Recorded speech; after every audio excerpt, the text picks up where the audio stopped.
Ah, ce monde que j'aime tant. Quand la paix est malmenée par ceux qui sont censés la défendre, qui par des entourloupettes l'asphyxient, tout en prenant là en otage cet idéal commun qui n'est autre que la paix si bien conjuguée. Cette paix qui nous inspire tant. À croire, oui, à croire qu'ils n'ont rien trouvé de mieux que d'aller là, à l'encontre de ces valeurs qui sont là, le fondement même de notre société, oui, société dite civilisée. Et les combles de l'ironie, c'est qu'ils ont là, mais l'outrecuidance de nous imposer ce qu'ils se refusent à eux-mêmes. Je trouve que le peuple sont bien plus intelligents, bien plus polis qu'on ne l'imagine. Allez voir accepter mais tant d'injustices de ceux qui les gouvernent. Et une question me vient en tête.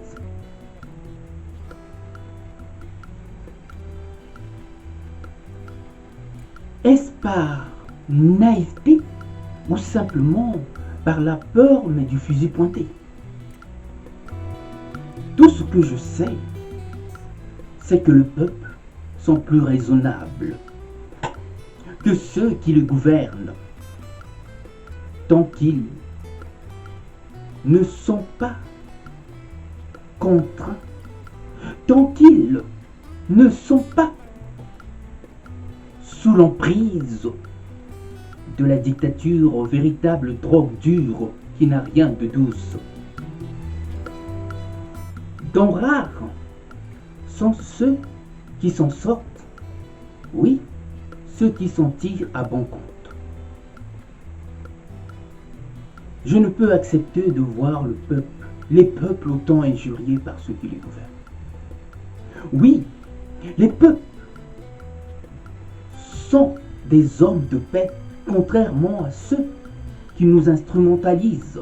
Ces vilains, mais vilains petits canards, véritables encanailles de l'espèce humaine, qui nous rendent la vie impossible et voire invraisemblable dans une certaine mesure, ce qui ne m'empêche nullement de battre l'art, mais la mesure comme je l'entends. Véritable maestro, n'est-ce pas?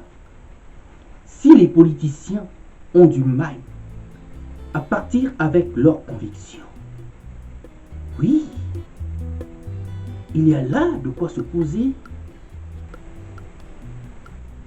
la question, mais du bien fondé de leur démarche. À qui la faute? Qu'ils aient perdu l'art de leur superbe par manque de clarté, de clairvoyance, en se compromettant dans des entreprises honteuses, voire douteuses, par lesquelles ils se tirent une balle dans le pied par cette trahison à notre égard. Je comprends notre état de colère. Aujourd'hui, ils sont devenus aussi prédateurs que ces gangsters qu'ils pourchassaient autrefois. Voilà que par la même occasion, ils donnent là l'occasion de quoi nous faire battre par ces trublions sans foi ni loi. Plus proche de la dégénérescence que de la raison gardée, ces encanailles du droit commun, des gens que la paix irrite au point de provoquer des sans précédents de guerre, une culture curieusement en vogue, et il y a de quoi se demander pourquoi, par laquelle ils nous désarment sans le moindre état d'âme. Oh mon âme, comment peut-on ainsi s'en prendre à la paix?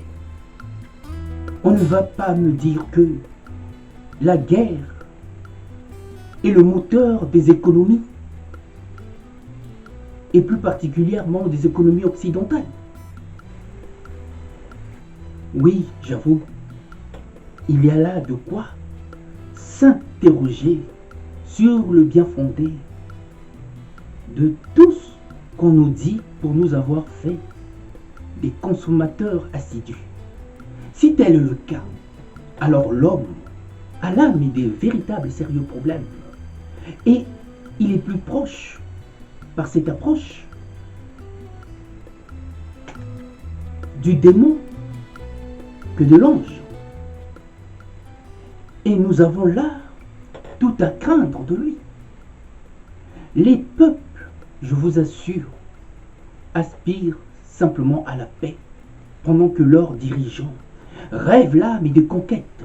Oui, des conquêtes de pouvoir quitte à passer par la destruction totale s'il en faut.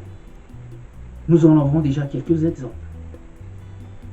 Nous n'avons pas le droit d'encourager de telles approches et de surfer là sur cette vague mais d'incompréhension totale qui engendre tant de frustration dans un monde mais qui n'en a mais aucunement besoin. Oui, aujourd'hui la politique est ce qui cause plus de soucis.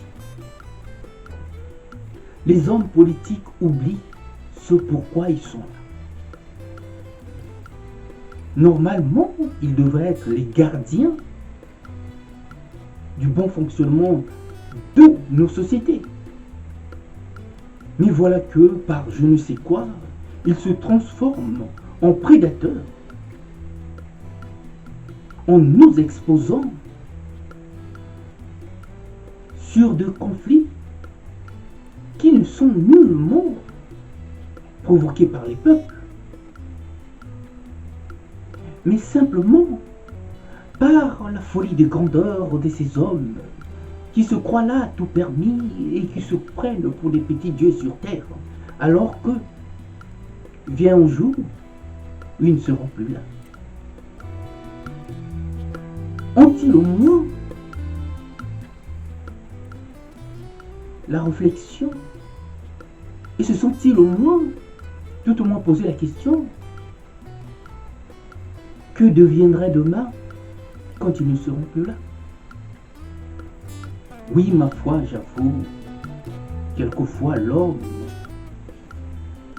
bien consciencieux, se doit aussi de se laisser emporter pour dire ce que refusent de voir ceux qui sont censés nous montrer le chemin à suivre. À bon entendeur, salut.